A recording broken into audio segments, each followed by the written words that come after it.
अवसर केलं माझं. आजे अगं काय झालं इथं असं का बसते ग तू?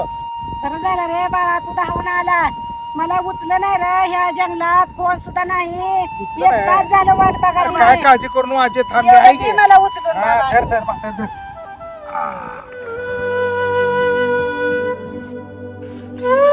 कोण विचारू आलतं बाई एवढ्या जंगलात? कोण सुद्धा नव्हतं इथं. कुठं गेलं बाई पोरगं उचलू लागून.